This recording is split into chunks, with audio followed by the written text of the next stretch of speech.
Hi friends, ఇవాళ మనం meal maker అదే సోయా చంక్స్తో కబాబ్ చేస్తున్నాను. దానికోసము కొంచెం వేడి నీళ్ళల్లో మిల్ మేకర్ని వేసి ఒక 2 to 3 minutes ఉంచి తీసి వాటర్ అంతా తీసేసి పెట్టాను.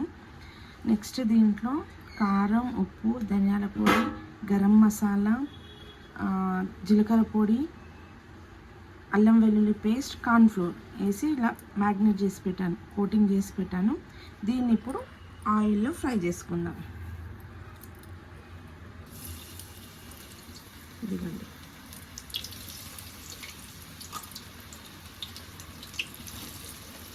దీన్ని మా అబ్బాయి యూట్యూబ్లో చూశాడంట. వాడు జిమ్కి వెళ్తున్నాడు. అయితే ఇందులో ప్రోటీన్స్ ఉంటాయి అనేసి ఇది చేయి మమ్మీ అనేసి ఫస్ట్ టైం వాడు అసలు మిల్ మేకర్ తినడు. వాడు అసలు ఇది చేయి మమ్మీ ప్రోటీన్స్ ఉంటాయంట అనేసి అంటే అప్పటికప్పుడు చేస్తున్నాను. ఇదిగోండి, ఇలా మంచి కలర్ వచ్చిన తర్వాత ఇది ఇలా తీసేసి ఒక టిష్యూ పైన వేసుకుంటున్నాను నేను. నెక్స్ట్ అదే ఆయిల్లో కొంచెం జీలకర్ర ఎందుకు వేస్తానంటే నేను కంపల్సరీ అన్నిట్లలో వేస్తాను. అది కొంచెం హెవీ ఫుడ్ ఏదైనా ఉన్నా డైజెషన్ అవుతుంది అనేసి. నెక్స్ట్ కరివేపాకు, పచ్చిమిర్చి, ఉల్లిపాయ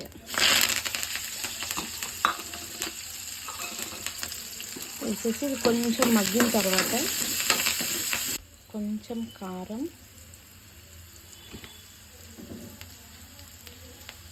కొంచెం ఉప్పు and tomato sauce and soya sauce వేసి కొంచెం కలుపుకోవాలి. అది కొంచెం అట్లా అయిన తర్వాత కార్న్ఫ్లోర్లో వాటర్ వేసుకొని ఇంట్లో పోసుకోవాలి. ఫ్రై చేసుకుని అందులో వేసుకొని లాస్ట్లో కొత్తిమీర. దీన్ని హై ఫ్లేమ్ పైన మంచిగా ఇలా టాస్ చేసుకోవాలి. ఈ స్టేజ్లోనే కొంచెం ఉప్పు చూసుకోండి.